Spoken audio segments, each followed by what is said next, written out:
Merci de cette opportunité de parler d'un génocide qui s'est déroulé au Cambodge sous le régime des Khmers rouges il y a 40 ans.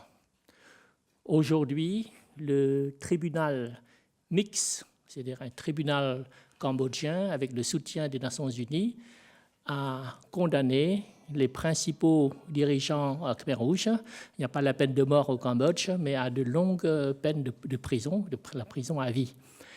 Mais il faut reconnaître que ce jugement vient très tard, à 40 ans, après que les crimes aient été commis et après que beaucoup d'autres responsables soient morts de leur mort naturelle. Les deux condamnés aujourd'hui ont environ 90 ans et d'autres responsables, et non des moindres, comme Pol Pot, Ieng Sary, sont morts depuis longtemps déjà. Alors, il faut reconnaître que c'est une justice non seulement tardive, mais c'est une justice sélective et fragmentée, biaisée. Pourquoi? Parce qu'il y a eu des interférences politiques dans le processus judiciaire.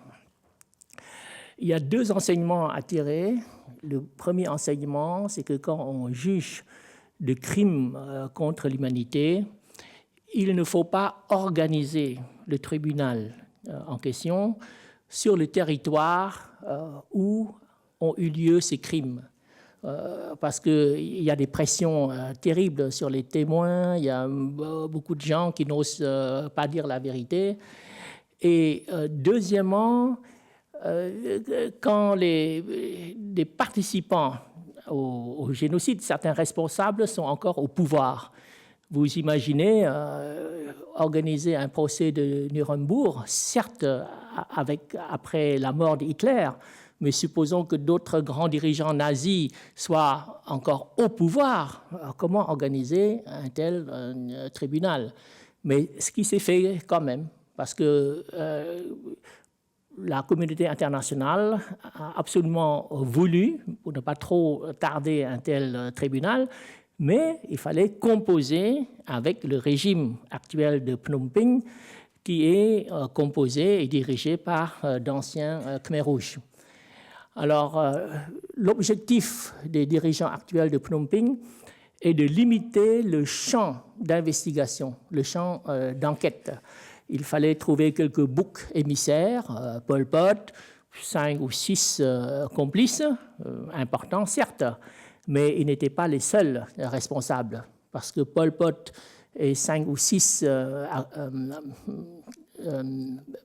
autres personnes complices n'auraient pas pu tuer 2 millions de personnes, c'est-à-dire plus du quart de la population. Il fallait une machine à tuer beaucoup plus grand.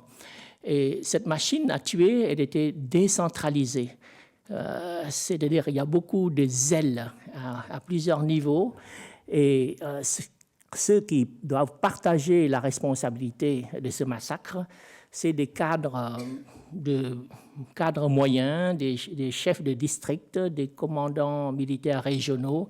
Ce sont exactement les positions qu'occupe actuellement M. Hun Sen, Premier ministre, M. Heng Samrin, président de l'Assemblée nationale, et beaucoup d'autres. Alors Hun Sen a dit « D'accord, j'accepte d'organiser un tel tribunal, mais à condition que vous limitiez à 6, 7, 8 personnes désignées d'avance. » Parce que si on fait une enquête plus profonde, ça va descendre jusqu'à des gens, descendre et remonter vers des gens qui sont très puissants actuellement. Mais voilà, une justice tardive, une justice partielle, une justice sélective vaut mieux que pas de justice du tout. Au moins, il y a reconnaissance que c'est un crime contre l'humanité, on a désigné quelques boucs émissaires, mais c'est quand même dommage qu'on ait caché une partie de la vérité historique et que beaucoup de responsables de ce génocide sont encore non seulement libres, mais bénéficient d'être au pouvoir d'un malheureux pays comme le Cambodge. Voilà, merci.